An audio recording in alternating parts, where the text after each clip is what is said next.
जय हिंद दोस्तों, टेक साथी के यूट्यूब चैनल में आप सभी का स्वागत है। दोस्तों, मैं किशोर कुमार आप सभी के मॉडर्न हिस्ट्री के स्टेशन में आप सभी का स्वागत करता हूं। दोस्तों, हम लोगों ने अब तक जो देखा है कि यूरोपियनों का भारत में आगमन होता है। 1498 में जो प्रथम पुर्तगाली था वास्को डी गामा, वो कालीकट पहुंचता है। उसके बाद पीछे से और भी सारे जो हैं यूरोपीय, जो ईस्ट इंडिया कंपनी थी, यूरोपीय कंपनियां थी, डच, पुर्तगाली, फिर बाद में ब्रिटेन भी आए, फ्रेंच भी आए। ये सभी लोग भारत को शुरुआत में जिसे जहाँ पर जो है अपनी स्थान मिला, उसने अपने शुरुआत में जो है अपनी व्यापारिक कोठी स्थापित की। और स्थापित करने के बाद जो है वहां पर उसका हितों का टकराव होने लगा। जितने भी विदेशी कंपनियां आई थी आपस में ही लड़ने झगड़ने लगे थे, और इस लड़ाई झगड़े में जो है अंतिम रूप से जो सफल होता है वो अंग्रेज होता है। अंग्रेज सबको जो है, जितने भी यूरोपीय कंपनियां आती है, अपने सभी प्रतिद्वंदी जो थे उस समय के, डच, पुर्तगाली, फ्रेंच, उसने एक एक करके सभी को वहां से जो है हटा दिया। सभी को भारत से हटाने के बाद जो है अब वो देसी रियासत जो थे भारत के, विदेशियों को हटाने के बाद वो देसी शासकों को भी हटाने की कोशिश करता है। अपने साम्राज्य जो है साम्राज्य जो है विस्तार की महत्वाकांक्षा रखने लगता है वो। और हमने देखा कि 1609 ईस्वी से लेकर के 1857 ईस्वी तक जो है इसका ये सपना भी पूरा हो जाता है। उसने भारत के लगभग जो है संपूर्ण महाद्वीप पर है, उसने भारत के सभी देशी रियासतों को समाप्त करके उसे अपना साम्राज्य में मिला लिया था। उसके बाद भारत के पड़ोसी राज्य जो थे उसको भी अपने साम्राज्य में मिला लिया था। इस क्रम में हमने देखा था, जब तक वो साम्राज्य विजय किया था, इस अवधि में उसके दो प्रभाव निकले थे। साम्राज्य विजय की जो अवधि थी उनकी, इसमें दो प्रभाव निकले थे। हमने देखा था कि ये 1609 में आए थे और 1857 ईस्वी तक के 250 सालों में इसने जो साम्राज्य विस्तार किया, इस साम्राज्य विस्तार के दो प्रभाव निकले थे। इसने जो यहाँ पर साम्राज्य विस्तार किया था, इस साम्राज्य के दो प्रभाव निकले थे। एक हमने बताया था कि इसका निगेटिव प्रभाव आया था साम्राज्य विस्तार के क्रम में, और एक पॉजिटिव प्रभाव जो था वो सब निकला था।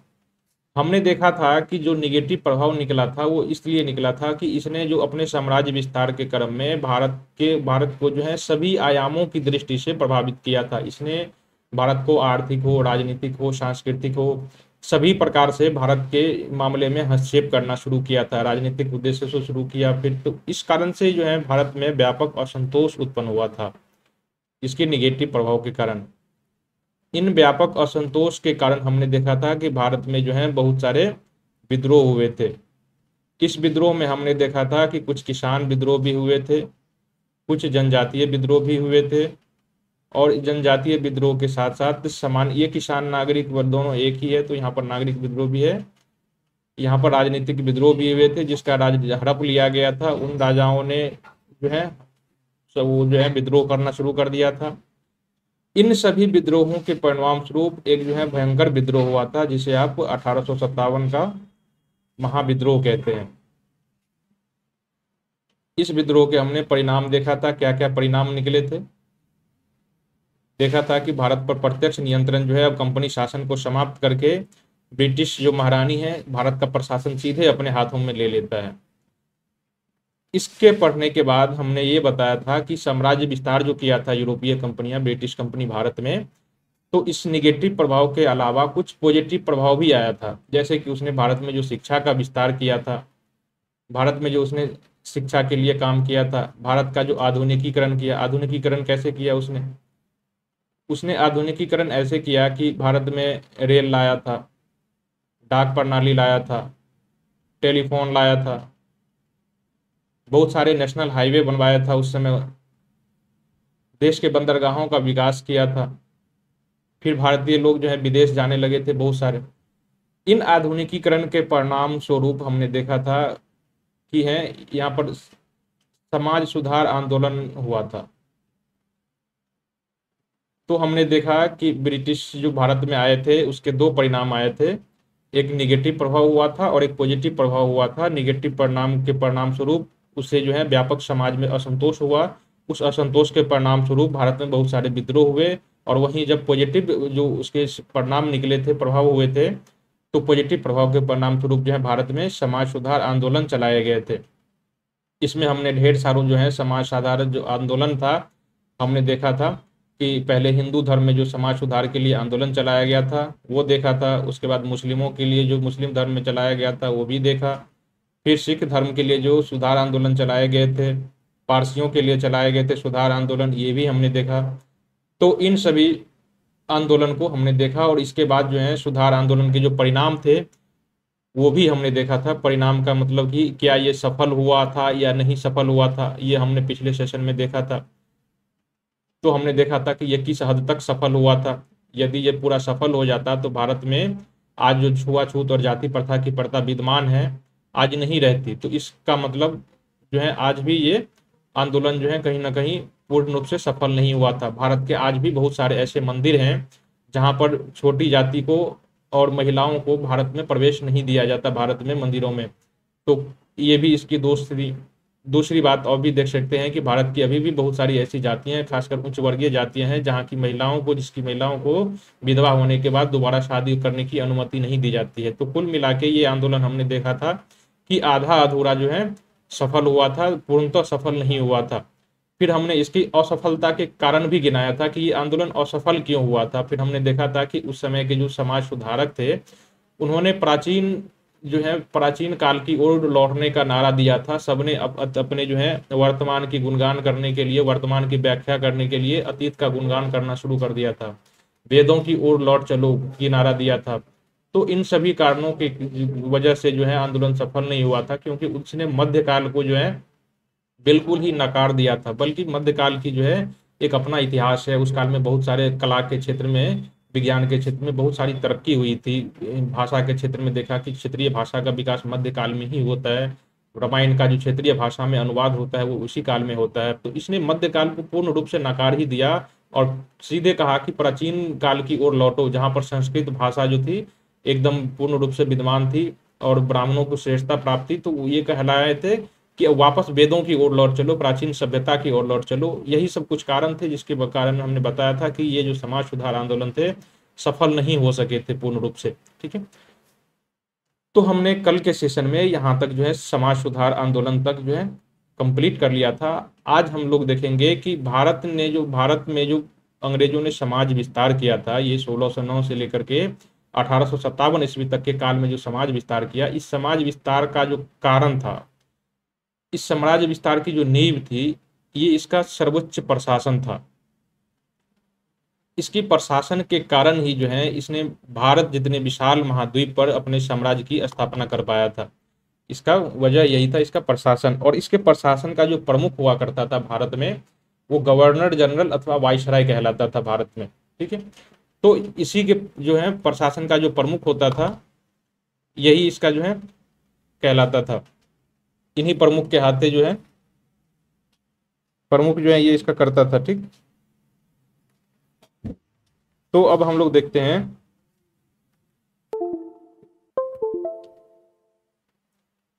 सॉरी थोड़ी टेक्निकल इशू आ रही है इन तो हमने देखा था इसकी जो है सफल, यहाँ तक जो साम्राज्य विस्तार किया था इन्होंने, इस साम्राज्य विस्तार की जो नींव थी इसकी उच्च प्रशासनिक व्यवस्था थी। इस प्रशासनिक व्यवस्था के कारण ही जो है ये इतना बड़ा साम्राज्य स्थापित कर सका था। इस प्रशासन का जो प्रमुख है भारत में, ये इसका गवर्नर जनरल कहलाता था। ठीक है, ये गवर्नर जनरल भारत में जो है इसका प्रमुख हुआ करता था। ये ब्रिटिश कंपनी जो थी ईस्ट इंडिया कंपनी द्वारा भारत में जो इसके प्रमुख होते थे, कंपनी के अभी वर्तमान में जो चेयरमैन होते हैं या प्रेसिडेंट होते हैं, तो उसको उस समय ये है गवर्नर जनरल कहा जाता था। यही इस समय भारत के प्रधान हुआ करते थे। ठीक है, बाद में इसे अलग अलग नाम दिया जाने लगा था, क्योंकि पहले व्यापारिक कंपनियां थी, बाद में जो है ये एक जो है प्रशासनिक अधिकारी के रूप में काम करने लगा था। तो इसलिए जो है पहले गवर्नर जनरल था, जो बंगाल के गवर्नर जनरल था, पहले एक मात्र जो है गवर्नर के रूप में काम करता था। बाद में जब जो है बंगाल के अंदर की जो है इसने बॉम्बे और मद्रास प्रेसिडेंसी को शामिल कर दिया, तो उसका नाम गवर्नर जनरल कर दिया। उसके बाद जो है 1857 के बाद आप देखते हैं कि उसका जो नाम वाइसराय कर दिया जाता है। तो हम ये जो छोटी छोटी टर्मिनोलॉजी है इसको हम देखेंगे। शुरुआत में हम लोग जो था इसका देखा था कि ये गवर्नर होता था, कंपनी का प्रमुख होता था भारत में, और ये जो है सीधे कंपनी के जो बोर्ड ऑफ डायरेक्टर्स होते हैं, बोर्ड ऑफ डायरेक्टर्स, इसे अपना जो है रिपोर्ट प्रस्तुत करता था। भारत में जितने सारे व्यापार होते थे, इसके आयात निर्यात संबंधी जो भी लाभ हानि होता था, ये अपना रिपोर्ट इसको भेजता था। उसके बाद जब 1765 में इलाहाबाद की संधि हुई थी, तो इलाहाबाद की संधि के बाद इस कंपनी के जो गवर्नर थे, इसको व्यापार करने के साथ साथ भारत के प्रांतों पर जो है प्रशासन करने की भी जिम्मेदारी दे दी गई थी। तो इसलिए उसका नाम जो है अब बंगाल के, पहले तो ईस्ट इंडिया के कंपनी के गवर्नर, अब वो जो है बंगाल के गवर्नर जनरल कहे जाने लगे थे। थोड़ी दिन बाद जो है जब रेगुलेटिंग एक्ट 1773 पारित होता है, तो उसको जो है बंगाल का गवर्नर जनरल कहा जाने लगता है, और उसमें जो है मद्रास प्रेसिडेंसी और बम्बई प्रेसिडेंसी को उसके अधीन कर दिया जाता है। तो हम छोटी छोटी टर्मिनोलॉजी को भी देखेंगे। आज का जो हमारा टॉपिक है, हम इसी गवर्नर जनरल और वाइसराय की जो उपलब्धियां हैं, उसके शासनकाल के जो प्रमुख कार्य हैं, हम जो प्रमुख घटनाएं हैं उसका अध्ययन करेंगे। और एग्जाम की दृष्टि से आज का सेशन बहुत महत्वपूर्ण है, क्योंकि पूछा जाता है, भारत में जितने भी सारे एग्जाम हुए हैं उसकी पूछने की यही प्रकृति रही है। पूछ लिया जाता है कि ये एग्जाम किसके, सॉरी, ये जो है किसके शासनकाल में हुआ था, ये घटना के समय कौन सा गवर्नर जनरल अथवा वाइसराय था। ठीक है, तो हम सबसे पहले देखते हैं कि जो है शुरुआत में आपने देखा कि रेगुलेटिंग एक्ट 1773, इससे पहले आपने देखा था कि यहाँ पर 1765 ईस्वी में जो है 1765 में इलाहाबाद की संधि होती है। 1765 में इलाहाबाद की संधि होती है, और इलाहाबाद की संधि के बाद जो है कंपनी को राजस्व वसूलने का जो अधिकार मिल जाता है। तो राजस्व वसूलने का अधिकार मिल जाता है, तो इसीलिए इसे रेगुलेट करने के लिए रेगुलेटिंग एक्ट पारित किया गया था। रेगुलेटिंग एक्ट 1773 पारित किया गया। इसके बाद, इससे पहले जो था बंगाल के गवर्नर कहा जाता था, इसके पारित होने से पहले, यानी कि वारेन हेस्टिंग्स के आने से पहले, इससे पहले जो रॉबर्ट क्लाइव था, जो प्लासी युद्ध और बक्सर युद्ध के समय काम किया था, तो इस समय जो रॉबर्ट क्लाइव था वो बंगाल के गवर्नर था। लेकिन ये रेगुलेटिंग एक्ट 1773 पारित होने के बाद अब बंगाल के गवर्नर को बंगाल का गवर्नर जनरल कहा जाने लगा था। तो ये सब टर्मिनोलॉजी है, आप याद रखिएगा, ये सब बहुत ही इंपॉर्टेंट क्वेश्चन है और कई बार जो है पूछा जा चुका है, यूपीएससी से लेकर के यूपीपीसीएस तक में भी पूछा जा चुका है। ठीक, और इस तरह जो है पहले गवर्नर जनरल जो है ये बंगाल के कौन थे, वारेन हेस्टिंग्स थे।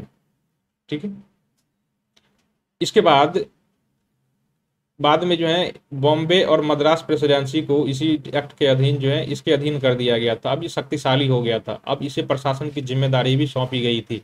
इससे पहले जब वो केवल बंगाल का गवर्नर था, तब वो केवल आर्थिक गतिविधियां करता था और साम्राज्य विस्तार करता था। अब ये प्रशासन की जिम्मेदारी मिल गई, इसलिए इसे गवर्नर जनरल का नाम दिया गया था। ठीक है, आगे हम देखते हैं। बाद में फिर से एक एक्ट पारित होता है, चार्टर एक्ट 1833। इस एक्ट के माध्यम से क्या किया जाता है, बंगाल के गवर्नर जनरल का नाम बदल दिया जाता है। अब वो जो है ये भारत का गवर्नर जनरल कहा जाने लगता है। ठीक है, अब भारत का गवर्नर जनरल क्यों कहा जाता है, तो भारत का गवर्नर जनरल इसलिए कहा जाता था कि इससे पहले जो है, इससे पहले बंगाल और जो है, इससे पहले सॉरी, मद्रास और बॉम्बे प्रेसिडेंसी जो था ये इसके अधीन तो था, गवर्नर जनरल के अधीन, लेकिन बॉम्बे प्रेसिडेंसी और मद्रास प्रेसिडेंसी जो है ये खुद अपना कानून बनाती थी अपने राज्य के लिए।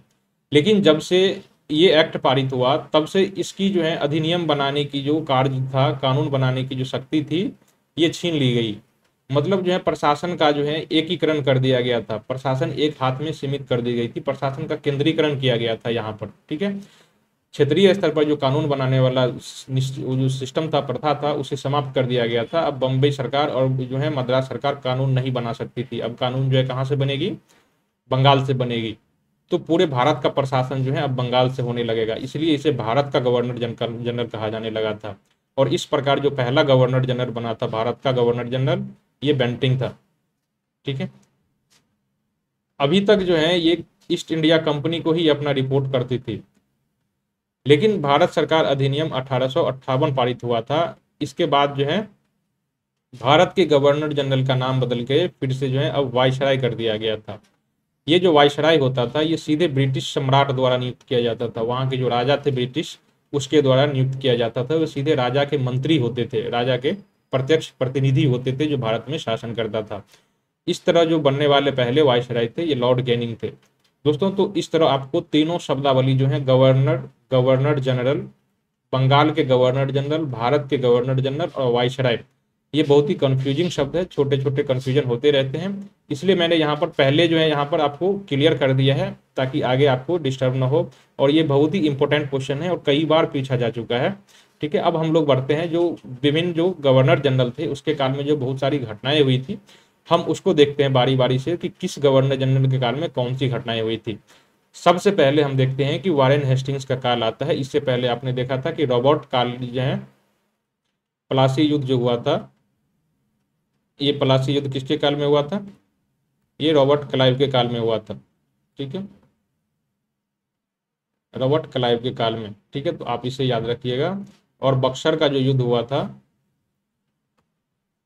इसके समय एक दूसरा गवर्नर जनरल था वानसी टार्ट। ठीक है, तो ये आप याद रखिएगा कि पलासी युद्ध के समय बंगाल के जो गवर्नर थे वो रॉबर्ट क्लाइव थे, जबकि बक्सर युद्ध के समय गवर्नर जनरल जो है ये कौन था? वानसी टार्ट था। ठीक है, 1764, ये 1764 में जो है ये गवर्नर जनरल था और ये 1757 ईस्वी के था।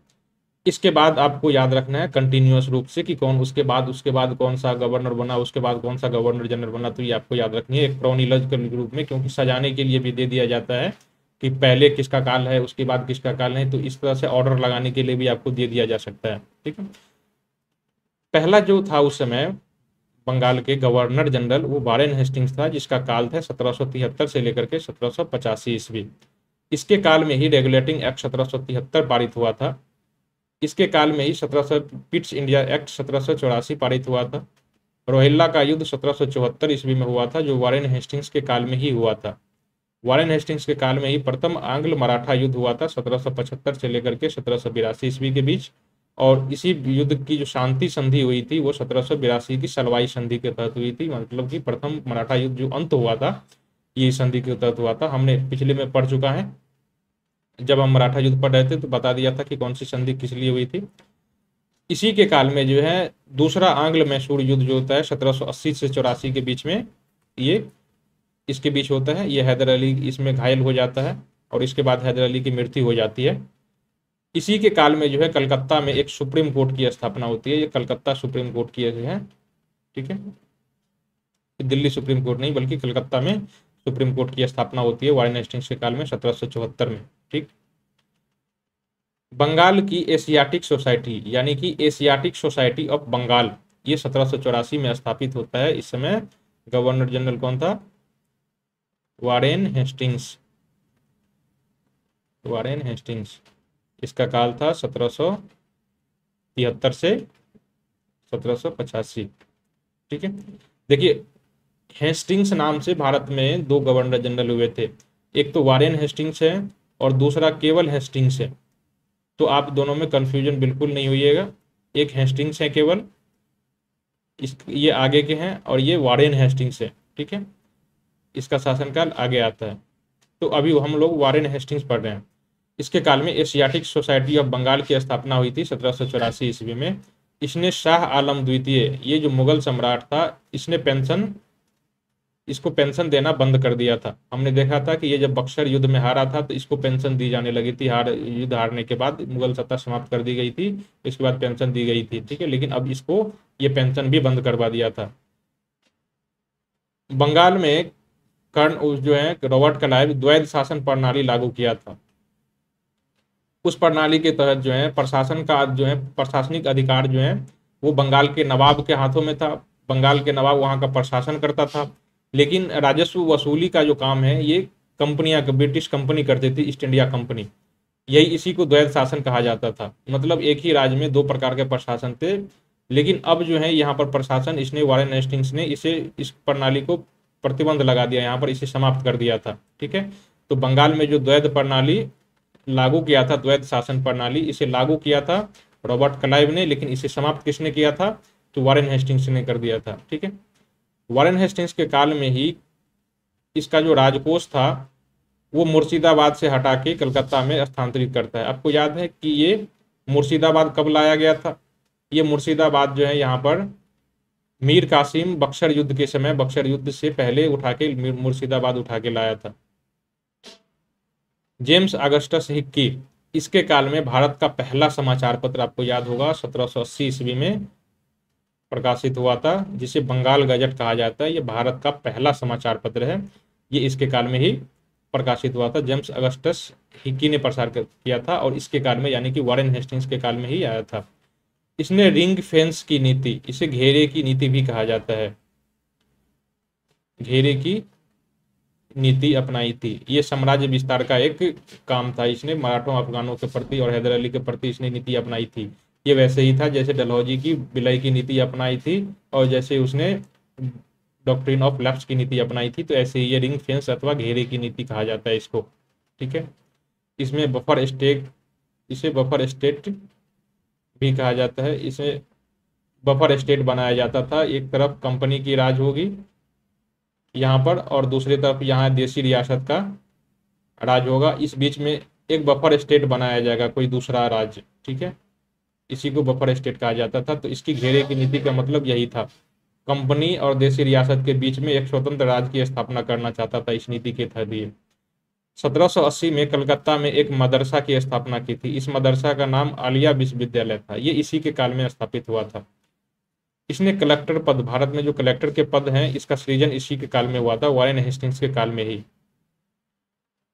ब्रिटिश काल के इतिहास में जितने सारे गवर्नर जनरल और वाइसराय थे, उसमें एकमात्र वॉरेन हेस्टिंग्स ही था जिसके खिलाफ महाभियोग चलाया गया था। महाभियोग का मुकदमा चलाया गया था ब्रिटिश संसद में। तो आप इसे याद रखिएगा, पूछा जा सकता है कि वे कौन से वाइसराय अथवा गवर्नर जनरल थे जिनके खिलाफ ब्रिटिश संसद में महाभियोग लगाया गया था। तो ये यही थे। इसने शुरुआत में ही हमने देखा था कि 1765 में जब इलाहाबाद की संधि हुई थी, उसके बाद से ही भारत में बहुत सारे राजस्व वसूली के लिए, अधिकतम से ज़्यादा राजस्व वसूली के लिए बहुत सारे एक्सपेरिमेंट किए जाने लगे थे। तो इसने भी बहुत सारे भूमि बंदोबस्त प्रथा पर बहुत सारे शुरुआत में कंट्रोल प्रयोग करना शुरू कर दिया था, वॉरेन हेस्टिंग्स के काल में ही। ठीक, इसने 1776 में एक अमीनी आयोग का गठन किया था। तो आपसे पूछा जा सकता है कि इसका गठन कब किया गया था। इसने दस्तक प्रणाली को समाप्त किया था। इसे रॉबर्ट क्लाइव ने शुरू किया था। इस प्रथा को इसने समाप्त कर दिया था। हेस्टिंग्स के काल में ही चार्ल्स विल्किंस ने भगवत गीता का अंग्रेजी अनुवाद किया था। ठीक है, तो ये आप याद रखिएगा कि भगवत गीता का जो अंग्रेजी अनुवाद कब किया गया था, तो ये हेस्टिंग्स के काल में किया गया था, यानी कि 1773 से लेकर के 85 ईस्वी के बीच हुआ होगा।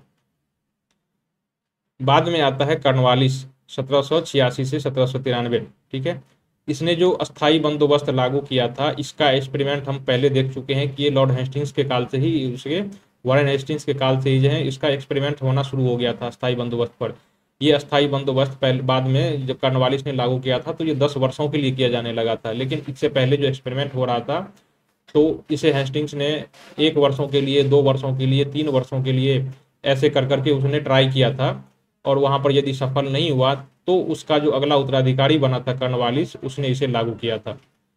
कॉर्नवालिस के काल में तीसरा आंग्ल मैसूर युद्ध होता है 1790 से 92 से। ये टीपू सुल्तान के समय लड़ा जाता है और इसके बाद श्रीरंगपत्तनम की संधि होती है 1792 ईस्वी में। इसने एक भारतीय कानून का एक कोड बनाया था जिसे कॉर्नवालिस कोड कहा जाता है। ये कानून का पुस्तक है। ठीक है, सभी कानूनों को मिलाकर जो है एक कानून बनाया था। इसके समय में बंगाल में अस्थाई बंदोबस्त कर दिया गया था 1793 के ईस्वी में। इसी को सनसेट लॉ भी कहा जाता है। सनसेट लॉ मतलब सूर्यास्त कानून कहा जाता है इसको। किसी निश्चित दिन के सूर्यास्त के समय तक यदि कोई किसान राजस्व न चुकाए तो उसकी जमीन हड़प करके जमींदार हड़प लेता था। यही कानून था। ठीक है, इसी के समय निचली अदालत यानी कि जिला अदालत जो है और अपीलीय अदालत की स्थापना की गई थी। इसके काल में ये जो अस्थाई बंदोबस्त है ये बिहार और बंगाल में लागू की गई थी। भारत में सिविल सेवाओं का जो जनक है ये इसे ही कहा जाता है, कॉर्नवालिस को ही। 1791 में जोनाथन डंकन जो है ये इस समय बॉम्बे के गवर्नर थे। इन्होंने जो है बनारस में संस्कृत विद्यालय की स्थापना की थी जोनाथन डंकन द्वारा। ठीक, अगला गवर्नर जो है ये जॉन शोर आता है 1793 से 1798 की नीति। इन्होंने सम्राटों के प्रति जो है देसी रियासतों के प्रति और हस्तक्षेप की नीति अपनाई थी। इसमें किसी ने दखल नहीं दिया था, किसी भी मामलों में किसी राज्य का विलय नहीं किया था। ठीक, 1793 का जो है चार्टर एक्ट पारित होता है इसके काल में। रोहिल्ला का जो दूसरा युद्ध होता है 1794 में, इसके काल में होता है। इसके काल में मराठों, निजाम और मराठों के बीच जो है खरदा की लड़ाई होती है 1795 ईस्वी में। तो आप देखते हैं कि इसके काल में जो है कोई भी युद्ध नहीं होता है अंग्रेजों और देशी रियासतों के बीच। वेलेजली 1798 से लेकर के 1805 ईस्वी तक। इसके काल में चौथा आंग्ल मैसूर युद्ध होता है 1799 में, और इसी युद्ध में जो है टीपू सुल्तान की मृत्यु हो जाती है। दूसरा मराठा युद्ध 1803 से 5 के बीच होता है, और इसके बाद वसीन की संधि होती है 1802 ईस्वी में। सहायक गठबंधन प्रणाली, जिसे सहायक संधि कहा जाता है, ये सहायक संधि जो है इसके काल में ये हुआ था, शुरू किया था इसने 1798 में। ठीक है, तो आपसे ये भी पूछा जा सकता है कि सहायक संधि की शुरुआत कब हुई थी, तो 1798 में हुई थी और वेलेजली के काल में हुई थी। इसने सबसे पहले जो है हैदराबाद के निजाम के साथ जो है इस प्रकार की सहायक संधि किया था। तो सहायक संधि का शिकार होने वाला पहला शिकार जो था ये हैदराबाद का निजाम ही था। इसके बाद जो है उसने 1799 में तंजौर को, 1800 ईस्वी में सूरत के साथ और 1801 में कर्नाटक के साथ जो है सहायक संधि किया था। इसी के काल में प्रेस सेंसरशिप एक्ट लागू हुआ था 1799 में। और इस तरह से एक बात और आपको याद रखने की कोशिश करना है कि भारत का ये पहला सेंसरशिप था। भारत पर सेंसरशिप की दिशा में ये पहला कदम था। इससे पहले प्रेस को प्रतिबंधित करने के लिए कोई भी कानून भारत में नहीं लाया गया था। ये पहली बार है जब 1799 ईस्वी में ये कानून पारित होता है। तो किसके काल में आया था, तो आप देख सकते हैं कि ये लॉर्ड वेलेजली के काल में लाया गया था और प्रेस पर प्रतिबंध लगाने के लिए लाया गया था। इसके काल में कलकत्ता में जो है, कलकत्ता में फोर्ट विलियम कॉलेज की स्थापना होती है 1800 ईस्वी में। इस फोर्ट विलियम कॉलेज की स्थापना का उद्देश्य क्या था, क्यों होता है, तो भारत में जो आईसीएस अधिकारी की जो नियुक्ति होगी इसका प्रशिक्षण यहाँ पर दिया जाएगा। तो हमने देखा था कि सिविल सर्विस के जो जनक थे वो कॉर्नवालिस थे, और उसके जो अधिकारी, तो हमने देखा था कि कॉर्नवालिस के काल में सिविल सर्विस का जनक उदय होता है, स्थापना होती है, और यहाँ पर उसकी ट्रेनिंग के लिए, प्रशिक्षण के लिए जो है फोर्ट विलियम कॉलेज की स्थापना होती है। लेकिन किसी भी मकसद से ये अगले ही 2 सालों में बंद हो जाता है, और यहाँ इसके स्थान पर इंग्लैंड के प्रिंस हेलीबरी नामक स्थान पर जो है प्रशिक्षण दिया जाने लगता है, इसे बंद कर दिया जाता है। इसका अगला गवर्नर जनरल था जो जॉर्ज बार्लो, 1805 से 7 तक इसने शासन किया था। इसके काल में भारत में बेल्लौर में सिपाही विद्रोह हुआ था। भारत में सिपाही विद्रोह कहा जाता है कि भारत में प्रथम सशस्त्र संघर्ष था ये। ठीक, इसके काल में बैंक ऑफ कलकत्ता की स्थापना हुई थी 1806 में। यही बैंक ऑफ कलकत्ता बाद में इंपीरियल बैंक बन गया था 1921 ईस्वी में, और फिर बाद में जाके स्टेट बैंक ऑफ इंडिया बना था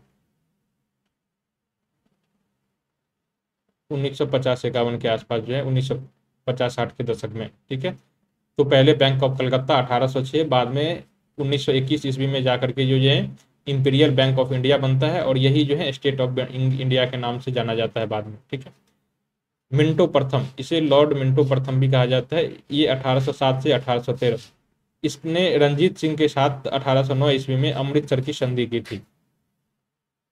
हमने देखा था एक था वारेन हेस्टिंग्स और ये है लॉर्ड हेस्टिंग्स, तो आप ये कंफ्यूजन से दूर रहिएगा, ये लॉर्ड हेस्टिंग्स है। इससे पहले हमने वारेन हेस्टिंग्स का शासनकाल देखा था जो पहला गवर्नर जनरल था। ये लॉर्ड हेस्टिंग्स है, 1813 से लेकर के 23 तक इसने शासन किया था। इसके काल में भी हस्तक्षेप की नीति शुरू किया था, नीति को समाप्त किया था, और इसने सक्रिय रूप से जो है भारत में प्रत्यक्ष मामले में हस्तक्षेप करना शुरू किया था। इसके काल में जो है तीसरी आंग्ल मराठा युद्ध जो है हुआ था 1816 से 18 के बीच में, और पेशवाशिप का उन्मूलन जो है इससे उन्मूलन कर दिया था। पेशवाशिप यानी पेशवा के पद को समाप्त कर दिया था। पेशवा के पद को समाप्त कर देने के बाद मराठा साम्राज्य यानी जो है मराठा साम्राज्य को विलय कर लिया जाता है, और पूरे बम्बई को जो है एक अलग प्रेसिडेंसी बना दी जाती है। तो बम्बे एक प्रेसिडेंसी के रूप में, जो बम्बे का प्रेसिडेंसी के रूप में जो गठन होता है वो इसी के काल में होता है 1818 ईस्वी में। इससे पहले बॉम्बे जैसी कोई नाम ही नहीं था, इससे पहले केवल मराठा साम्राज्य था। पहली बार बॉम्बे जो बॉम्बे कहलाया वो इसी के काल में कहलाया था, क्योंकि अब वो बॉम्बे प्रेसिडेंसी कहलाने लगी थी। ठीक, अब यहाँ पर गवर्नर जनरल जो है पेशवा को हटा करके यहाँ पर इसका गवर्नर जो है यहाँ का प्रशासन शासन करेगा। आंग्ल नेपाल युद्ध जो है 1814 से 16 के बीच, और इसके बाद जो है सुगौली की संधि जो होता है 1814, ये इसी के लॉर्ड हेस्टिंग्स के काल में ही हुआ था। ठीक है, इसी के काल में थॉमस मुनरो ने 1820 में मद्रास प्रेसिडेंसी में जो है रैयतवाड़ी प्रणाली की स्थापना की थी। रैयतवाड़ी प्रणाली की स्थापना किसने की थी?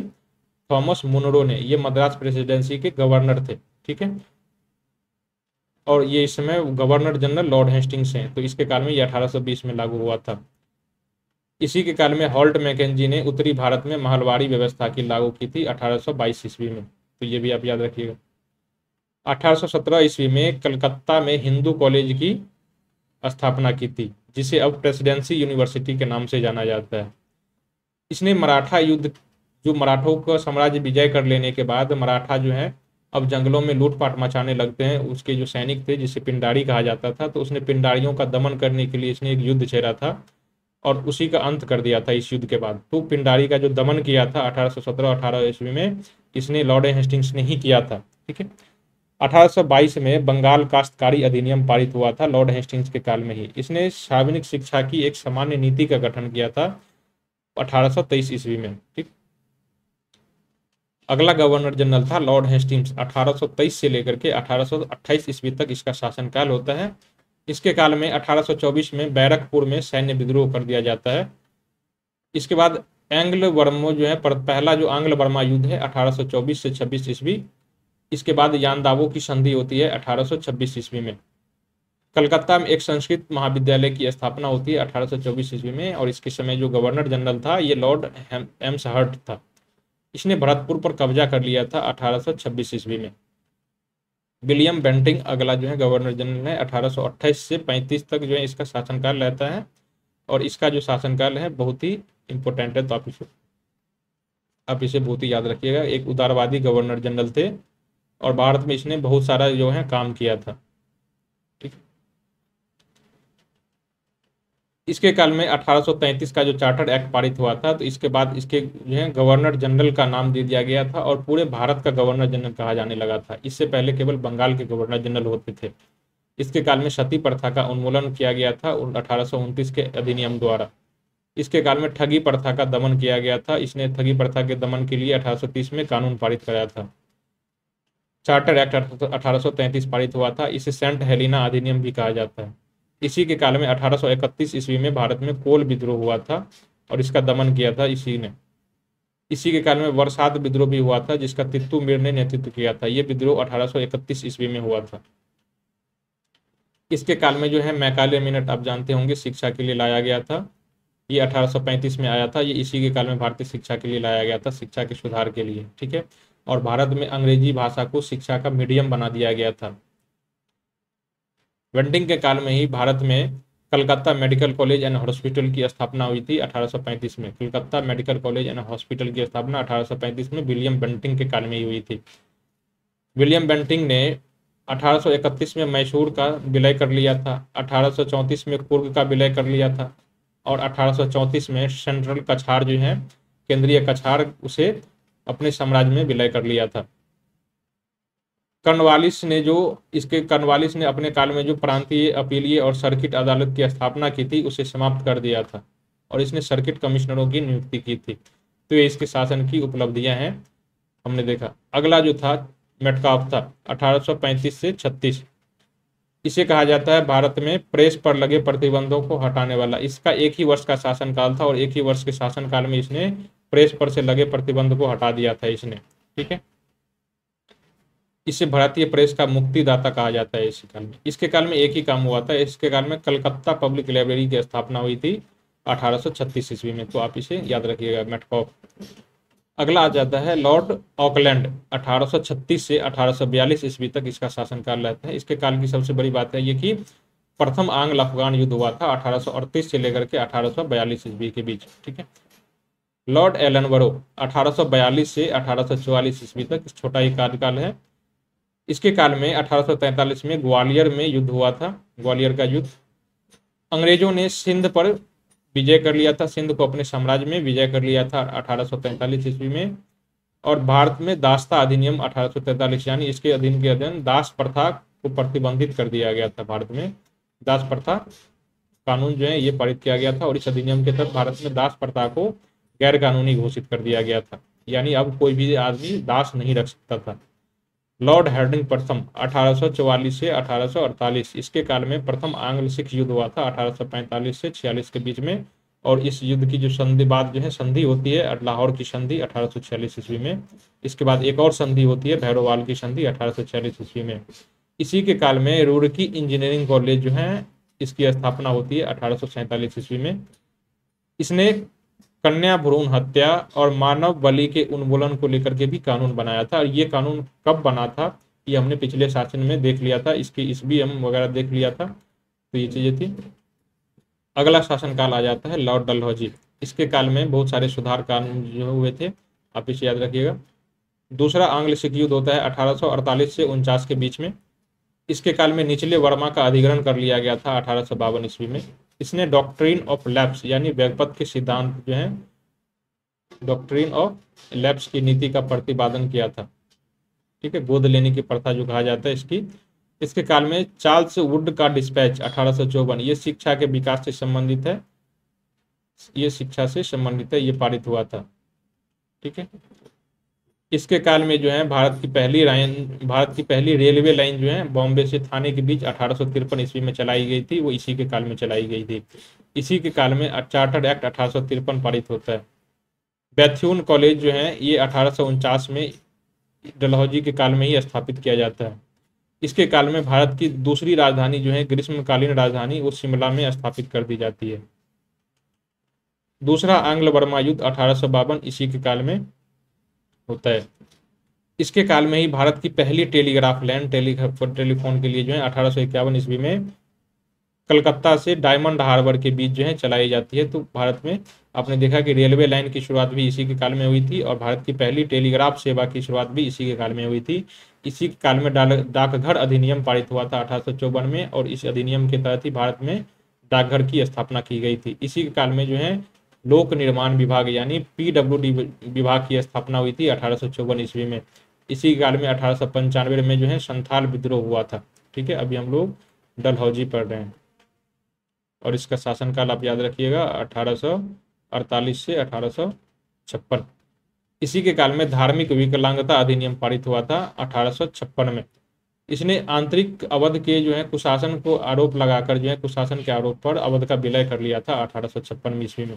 ठीक है, इसने कन्या भ्रूण हत्या और मानव बलि प्रथा पर पूर्ण रूप से प्रतिबंध लगाने के लिए कानून बना दिया था। इससे पहले हमने देखा था कि उसने भी पिछले जो शासन था गवर्नर जनरल उसने भी प्रयास किया था, लेकिन अब ये जो है ये पूर्ण रूप से प्रतिबंध लगा देता है कानून बना करके। ठीक, अगला गवर्नर जो होता है लॉर्ड कैनिंग, तो ये गवर्नर जनरल के अंतिम गवर्नर जनरल था, अंतिम गवर्नर जनरल था भारत का और प्रथम वायसराय था, प्रथम वायसराय था। इसका कार्यकाल 2 रूपों में बटा होता है। ये भारत में अंतिम गवर्नर जनरल के रूप में काम करता है और इसी के काल में जो है 1857 का विद्रोह हो जाता है और विद्रोह के बाद भारत का जो प्रत्यक्ष शासन ले लेता है सीधे ब्रिटिश महारानी और उसके बाद विद्रोह के बाद जो है भारत के गवर्नर जनरल को ही वायसराय कहा जाने लगता है। हमने पहले ही इसका जो है टिप्पणी देख ली है, इसका विख्यात कर चुका है। ठीक है, अब ये लॉर्ड कैनिंग है, इसके काल में ही 1857 का विद्रोह हुआ था। इसके काल में ही 1857 में भारत के तीनों प्रेसिडेंसी के मुख्यालयों में जो है 3 यूनिवर्सिटी की स्थापना होती है। बॉम्बे यूनिवर्सिटी, कलकत्ता यूनिवर्सिटी और मद्रास यूनिवर्सिटी की स्थापना जो होती है 1857 में इसी के काल में होती है। इसी के काल में भारत सरकार अधिनियम 1858 पारित किया जाता है ये विद्रोह के बाद, और इस विद्रोह के बाद जो है ब्रिटिश शासन प्रत्यक्ष रूप से स्थापित हो जाता है भारत पर। इसी के काल में 1861 में इंडियन काउंसिल एक्ट या भारतीय परिषद अधिनियम जो कहते हैं ये 1861 में पारित हुआ था। इसके काल में हिंदू विधवा पुनर्विवाह अधिनियम 1856 पारित हुआ था। इसी के काल में भारत में बजटीय प्रणाली की शुरुआत हुई थी, आप ये इसे याद रखिएगा। बंगाल में नील विद्रोह हुआ था 1859 से 7 के बीच में और इस समय गवर्नर जनरल या वायसराय कौन था? Lord Canning. यूरोपीय सैनिकों ने श्वेत विद्रोह कर दिया था 1859 में इसी के काल में। ठीक है, भारतीय दंड संहिता अधिनियम बनाया गया था जिसे आईपीसी एक्ट कहा जाता है। आप आईपीसी एक्ट है ये कब बना था? 1860 में लॉर्ड कैनिंग के काल में ही। इसके काल में ही इंडियन हाईकोर्ट एक्ट पारित हुआ था, इंडियन हाईकोर्ट एक्ट पारित हुआ था। इसके बाद जो है भारत के सभी प्रांतों में जो है हाईकोर्ट की स्थापना की गई थी। ठीक है, भारतीय परिषद अधिनियम पढ़ चुके हैं। इसके काल में भारतीय सिविल सेवा अधिनियम पारित हुआ था 1861 में और इसी के बाद इंपीरियल सिविल सर्विसेज यानी आईसीएस का जो गठन होता है ये इसी के काल में होता है। भारतीय पुलिस अधिनियम 1861 पारित किया जाता है ये कैनिंग के काल में ही। इसी के काल में भारतीय एएसआई विभाग की स्थापना होती है, आर्कियोलॉजिकल सर्वे ऑफ इंडिया यानी भारतीय पुरातत्व सर्वेक्षण विभाग की स्थापना 1861 में लॉर्ड कैनिंग के काल में ही होता है। भारत में पोर्टफोलियो प्रणाली या कैबिनेट प्रणाली जो है ये इसी के काल में स्थापित की जाती है। पोर्टफोलियो प्रणाली अभी क्या होता है, अभी देखते हैं कि प्रधानमंत्री होता है और सभी विभागों का जो है एक एक मंत्री होता है। कृषि मंत्री, उद्योग मंत्री जो है, कॉर्पोरेट मंत्री, वाणिज्य मंत्री। तो इस तरह से जो मंत्री वाला जो काम है कैबिनेट वाली, ये इसकी प्रणाली की नींव यहीं से पड़ी थी। इससे पहले इस प्रकार की विभागीय बात नहीं हो रही थी। ठीक है। एल्गिन प्रथम 1862 से 1863, ये इसका अगला वायसराय है। इसके काल में 1862 में कलकत्ता हाई कोर्ट की स्थापना होती है। कलकत्ता में सुप्रीम कोर्ट पहले से है ही, लेकिन यहाँ पर जो है 1861 के जो हमने देखा था कि 1861 में जो इंडियन हाई कोर्ट एक्ट पारित हुआ था, उसी अधिनियम के तहत यहाँ पर 1862 में कलकत्ता में हाई कोर्ट की भी स्थापना होती है। उसके बाद बॉम्बे हाई कोर्ट की भी स्थापना हो जाती है उसी साल में 1862 में ही, और मद्रास हाई कोर्ट की भी स्थापना हो जाती है। ठीक है। और ये अधिनियम पारित हुआ था पिछले गवर्नर के वायसराय के काल में, जो अब यहाँ पर जो है 1862 में तीनों प्रेसिडेंसी में जो है हाई कोर्ट की स्थापना हो जाती है, सबकी अपनी अपनी। जॉन लॉरेंस 1864 से 1869, इसका कार्यकाल जो था ये 1864 से 69, इसके कार्यकाल में जो है भूटान युद्ध हुआ था, आंग्ल भूटान युद्ध 1864 से 1865 के बीच में। इसके बाद भूटान का विलय कर लिया जाता है। इसी के काल में केशव चंद्र सेन ने एक नया चर्च जो है the tabernacle of the new डिस्पेंसन स्थापित किया था। इसी के काल में 1866 में उड़ीसा में एक भयंकर अकाल पड़ा था। इसके बाद इस अकाल के निरीक्षण के लिए इसने कैंपबेल की अध्यक्षता में जो है एक अकाल आयोग का गठन किया था 1867 ईस्वी में। इसी के काल में 1868 ईस्वी में जो है अवध काश्तकारी अधिनियम पारित किया गया था।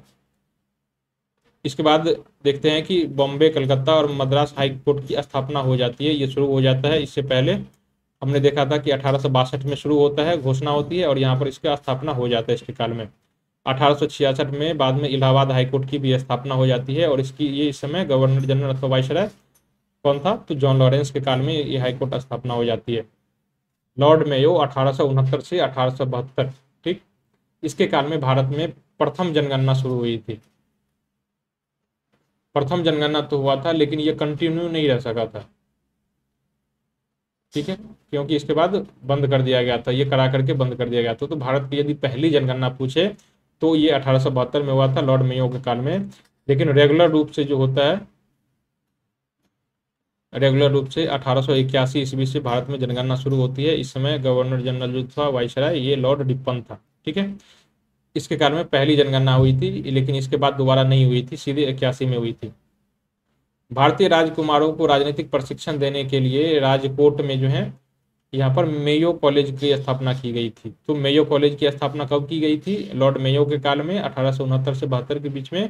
और किस लिए किया गया था, तो भारतीय राजकुमारों को राजनीतिक प्रशिक्षण देने के उद्देश्य से किया गया था। ठीक है। दूसरा, केशव चंद्र सेन ने इसके काल में इंडियन रिफॉर्म एसोसिएशन अथवा जो है भारतीय सुधार संघ की स्थापना की थी 1870 ईस्वी में। इसी के काल में जो है वित्तीय विकेंद्रीकरण की शुरुआत हुई थी 1870 ईस्वी में। यानी वित्तीय विकेंद्रीकरण मतलब अभी तक जितना सारा जो वित्त फाइनेंस या बजट होता था वो सारे कलकत्ता से होता था, राजधानी से, लेकिन अब जो है प्रांतों को भी इस तरह की शक्तियां दे दी गई थी। भावी आंदोलन से निपटने के लिए इसने आईपीसी में संशोधन किया और एक राजद्रोह अधिनियम लागू किया था 1870 ईस्वी में। उन्होंने 1872 ईस्वी में कृषि और वाणिज्य विभाग की स्थापना की थी। तो ये आप इसे याद रखिएगा, भारत में कृषि और वाणिज्य विभाग की स्थापना 1872 में लॉर्ड मेयो के काल में स्थापित होती है। इसके काल में भारत में सांख्यिकी सर्वेक्षण विभाग, ठीक है, इंडियन स्टैटिकल सर्वेक्षण ISSO वो वर्तमान में कहा जाता है, तो इसकी स्थापना लॉर्ड मेयो के काल में ही 1872 में की जाती है। ठीक है। नॉर्थब्रुक 1872 से 1876, इसके काल में 1875 में प्रिंस के जो वेल्स के जो राजकुमार थे, प्रिंस ऑफ वेल्स, इसकी भारत यात्रा हुई थी।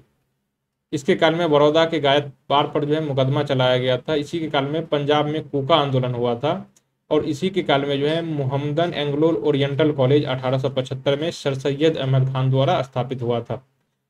इसी के काल में जो है ये प्रिंस ऑफ वेल्स, इसका नाम था एडवर्ड सप्तम। ठीक है, तो 1875 में भारत का दौरा किया था। अगला गवर्नर जनरल जो था लॉर्ड लीटन 1876 से 80, ये बहुत ही विवादित गवर्नर जनरल था। इसके काल की जो है जितनी सारी घटनाएं हैं आप उसे याद रखिएगा, तो विवादित गवर्नर जनरल था। इसके काल में 1876 से 78 के बीच में अकाल पड़ा था, और ये अकाल लगभग पूरे भारत में हुआ था। भारत का ऐसा कोई भी प्रदेश नहीं था जहाँ पर कोई इलाका अछूता रहा हो। इसने भारत के सभी क्षेत्रों को प्रभावित किया था। और इस आयोग के जो है इस अकाल के निरीक्षण के लिए बाद में रिचर्ड स्ट्रेची की अध्यक्षता में जो है एक अकाल आयोग का गठन किया था 1878 ईस्वी में। तो 1878 ईस्वी में जो स्ट्रेची आयोग की गठन किया गया था, ये स्ट्रेची आयोग किससे संबंधित था? तो अकाल का निरीक्षण करने के लिए गठित किया गया था।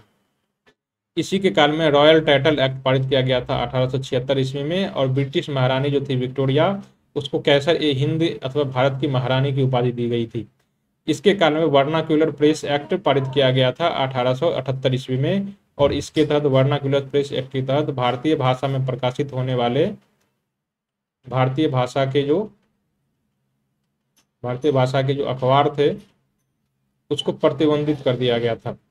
केवल भारतीय भाषा में प्रकाशित होने वाले हिंदी में, उर्दू में जो है जो प्रकाशित होता था, गुजराती बंगाली में प्रकाशित होता था, केवल उन्हीं को प्रतिबंधित किया गया था। यानी कि कोई विदेशी भाषा में यानी कि इंग्लिश भाषा में प्रकाशित होता तो उसे प्रतिबंधित नहीं करता था। तो इस तरह से एक पक्षपातपूर्ण कानून था।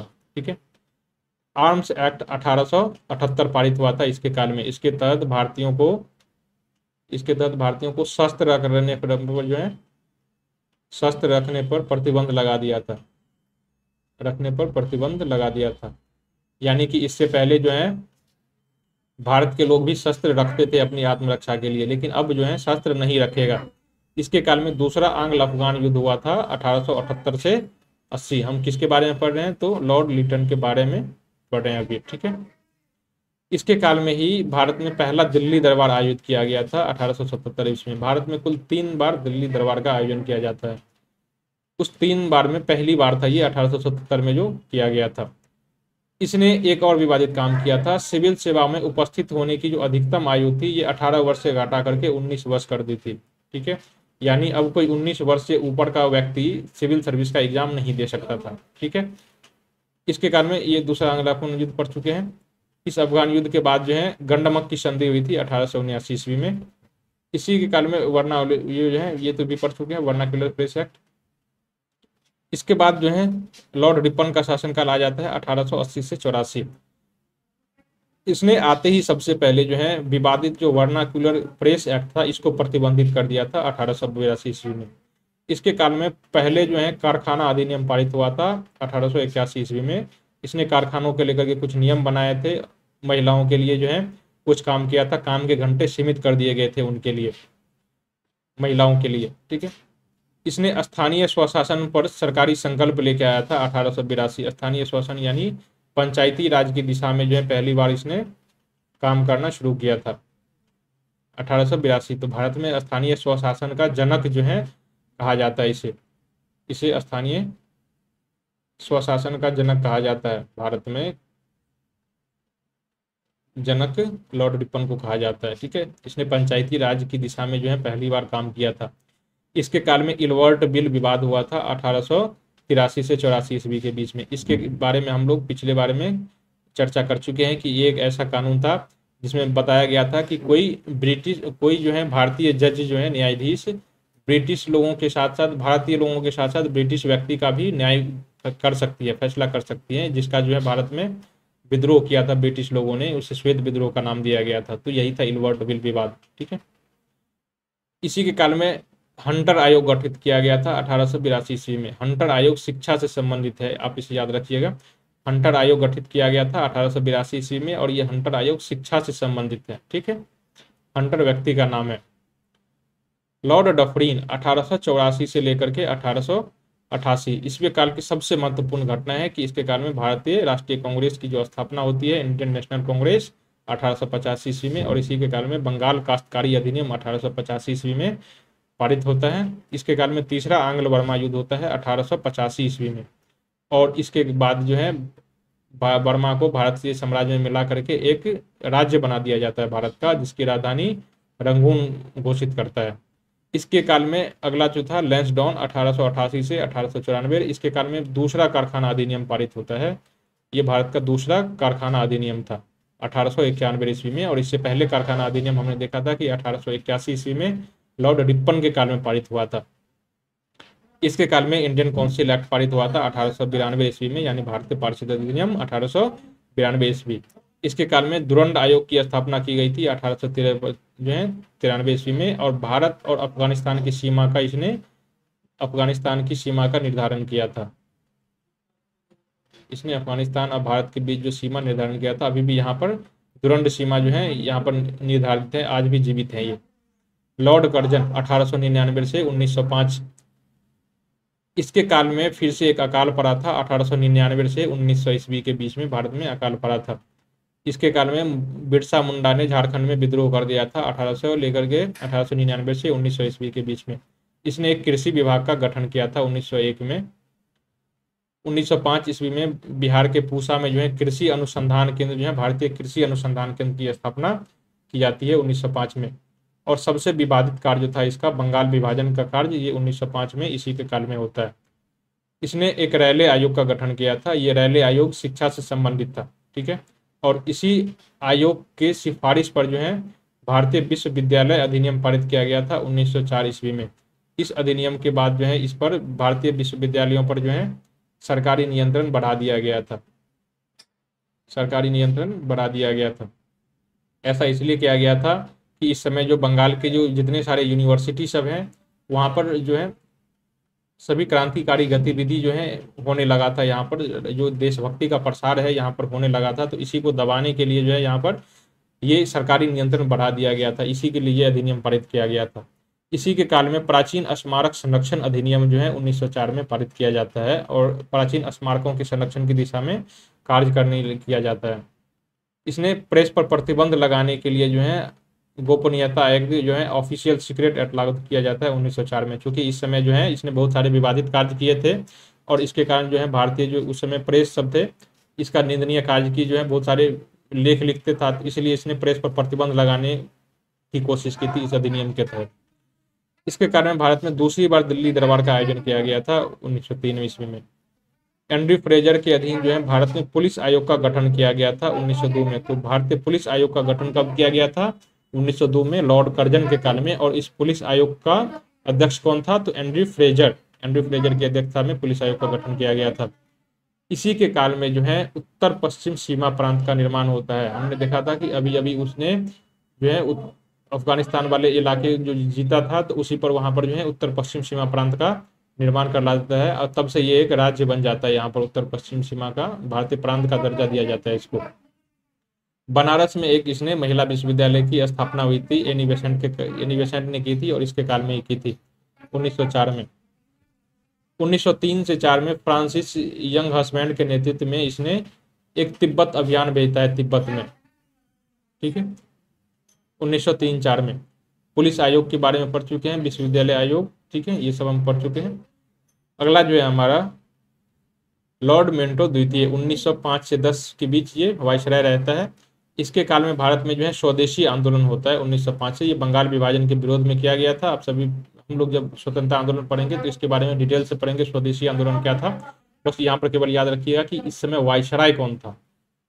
सूरत में अधिवेशन हुआ था कांग्रेस का और इसमें कांग्रेस का विभाजन हो गया था 1907 में। इसमें लॉर्ड मिंटो ही था। मुस्लिम लीग की स्थापना हुई थी 1906 में लॉर्ड मिंटो द्वितीय के काल में। मिंटो द्वितीय है ये, ठीक। एक मिंटो प्रथम था, मिंटो प्रथम था। तो मिंटो प्रथम के काल में आपने देखा था कि अमृतसर की संधि हुई थी, अमृतसर की संधि हुई थी 1809 में। और ये एकदम सीधे 100 साल बाद 1909 के आसपास ये मिंटो द्वितीय आ जाता है, ठीक है। तो अब इसके लिए हिंट भी है मिंटो प्रथम और मिंटो द्वितीय के लिए कि ये सीधे 100 साल के अंतर में ये मिंटो और मिंटो आता है, ठीक है। तो इसके काल में ही मुस्लिम लीग की स्थापना हुई थी और मार्ले मिंटो सुधार अधिनियम जो है ये 1909 में आया था। ये सब हम बाद में पढ़ेंगे, जब हम स्वतंत्रता अधिनियम में आएंगे तो हम पढ़ेंगे कि मार्ले मिंटो सुधार अधिनियम क्या था, ये मुस्लिम लीग की ये सब जो है इसके बारे में हम डिटेल से पढ़ेंगे कि इसकी स्थापना क्या क्यों हुई थी, किस उद्देश्य से हुई थी, किसने की थी, सब के बारे में हम लोग पढ़ेंगे, ठीक है। अभी हम लोग वाइसराय पढ़ रहे हैं और उसके काल की घटनाएं पढ़ रहे हैं, तो यहाँ पर केवल समरी के रूप में मैं आपको दे रहा हूँ। लॉर्ड हार्डिंग द्वितीय 1910 से 1916 इसके काल में बंगाल विभाजन को रद्द कर दिया गया था। बहुत सारा व्यापक विरोध हुआ था, इसलिए इसने बंगाल विभाजन को रद्द कर दिया गया था। कलकत्ता से दिल्ली राजधानी स्थानांतरण किया गया था 1911 में। इसी के काल में हिंदू महासभा का गठन किया गया था 1915 ईस्वी में। दिल्ली की राजधानी बनी थी 1911 में घोषणा हुई थी, और 1912 ईस्वी में भारत की राजधानी को जो है दिल्ली बना दिया गया था। तो कलकत्ता से दिल्ली राजधानी परिवर्तन क्यों हुआ था? तो आपने देखा था कि कलकत्ता में जो है ये राष्ट्रीय घटनाएं जो है राष्ट्रीय जागरण का केंद्र बन चुका था, राष्ट्रीय जागरण का केंद्र बन चुका था। तो इसलिए अब वहां से राजधानी को हटा करके जो है कलकत्ता दिल्ली स्थापित किया गया था। ठीक है, वहां बहुत सारे विद्रोह होने लगे थे, बहुत सारी क्रांतिकारी गतिविधियां होने लगी थी इस बीच में। तो इसलिए वहां से अब राजधानी के लायक नहीं बचा था, इसलिए वहां से उठा करके क्यों लाया गया था यहाँ पर दिल्ली में। तो आपने देखा था कि राजधानी को दिल्ली कब लाया गया था? तो 1911-12 में। और क्यों लाया गया था? तो आपने देखा था कि उस समय वहां पर बहुत सारे राष्ट्रीय जागरण होने लगे थे, वहां पर बहुत सारे नेता का जमवट लग गया था, बहुत सारे विद्रोह होने लगे थे, क्रांतिकारी गतिविधि होने लगे थे। इसी कारण वहां पर जो है राजधानी परिवर्तन कर लिया गया था। लॉर्ड चैम्स्फोर्ड 1916 से 1921 ईस्वी, इसके काल में लखनऊ पैक्ट जो कहते हैं कांग्रेस और मुस्लिम लीग के बीच होता है, ये 1916 में होता है। और कांग्रेस के जो नरम दल और गरम दल थे उसका भी दोनों का एकीकरण हो जाता है यहाँ पर इस संधि में।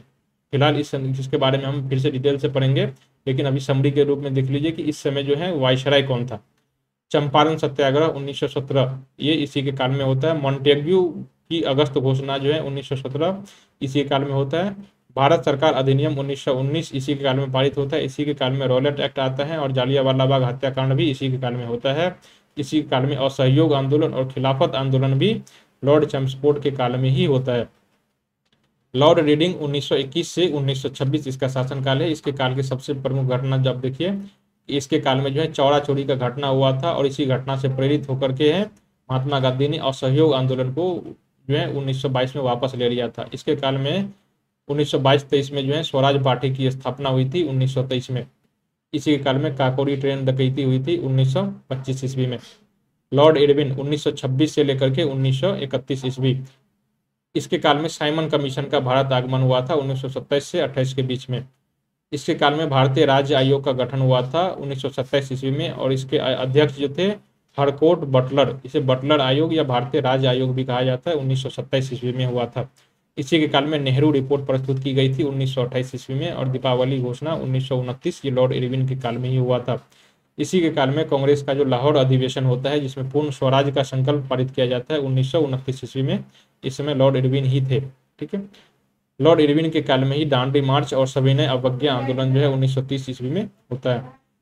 इरविन के काल में ही पहला गोलमेज सम्मेलन 1931 ईस्वी में संपन्न होता है, और इस गोलमेज सम्मेलन के बाद गांधी पैक्ट सम्मेलन होता है, गांधी और इरविन पैक्ट होता है, और इसके बाद सभी ने अवज्ञा आंदोलन को वापस लेने की घोषणा की जाती है। साथ ही कांग्रेस को गोलमेज सम्मेलन में भाग लेने की भी मनाया जाता है। ठीक है, तो इस सब हम बाद में पढ़ेंगे जब हम स्वतंत्रता आंदोलन पढ़ रहे होंगे तब।